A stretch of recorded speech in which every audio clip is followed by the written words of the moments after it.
2020 N D A അല്ലാതെ മറ്റേതൊരു പാർട്ടിയിലും ഇപ്പോൾ ചേരാൻ സാധിക്കുക. ഒരു വ്യാപാര സ്ഥാപനമല്ലേ, അപ്പോൾ അവർക്ക് അതുമാത്രമേ ഒരു മാർഗമുള്ളൂ. അതുമാത്രമേ ഉള്ളൂ, സ്വാഭാവികമായ പരിണാമം മാത്രമാണത്.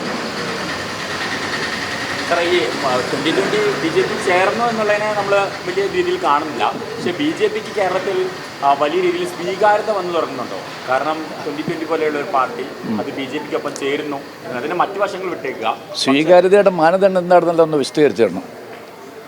അപ്പോൾ ഈ പറഞ്ഞിരിക്കുന്ന 2020 ചേർന്നു എന്ന് പറഞ്ഞാൽ സ്വീകാര്യത കൂടിയോ? ഒരിക്കലും സ്വീകാര്യത കൂടിയിട്ടൊന്നുമില്ല. എന്ന് ഞാൻ പറയുന്നില്ല, നിങ്ങൾക്കറിയാമല്ലോ കാര്യങ്ങൾ എന്താണെന്നില്ല. അത്രത്തോളം ഞാൻ പറയുന്നില്ല. മറ്റൊന്ന്, താങ്കൾ ഇത്തവണ തെരഞ്ഞെടുപ്പിൽ മത്സരിക്കുമെന്ന് കേൾക്കുന്നു.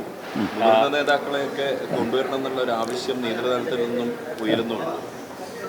സത്യത്തിൽ ഓൾ ഇന്ത്യ കോൺഗ്രസ് കമ്മിറ്റിയുടെ ഹൈക്കമാൻഡ് ഇത് സംബന്ധമായിട്ട് ഒരു തീരുമാനവും ഇതുവരെ എടുത്തിട്ടില്ല.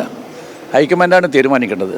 പരമ്പരാഗതമായി കോൺഗ്രസിന് ഒരു രീതിയുണ്ട്. ആ രീതിയല്ലാതെ ആരെങ്കിലും സ്വയം പ്രഖ്യാപിത സ്ഥാനാർത്ഥികളായിട്ട് വന്നിട്ട് ഞാനാണ് മത്സരിക്കുന്നു പറഞ്ഞാൽ അതിലൊന്നും ഒരർത്ഥവും കൽപ്പിക്കേണ്ടതായിട്ടില്ല. പാർട്ടി പറഞ്ഞാൽ മത്സരിക്കാൻ തയ്യാറാണ്. അതിനെക്കുറിച്ച് നിങ്ങളിപ്പോൾ പറയണ്ട. എന്നോട് ചോദിച്ചു കഴിഞ്ഞാൽ ഞാൻ എൻ്റെ അഭിപ്രായം പറഞ്ഞോളൂ. എല്ലാ കാലത്തും അങ്ങനെയല്ലേ.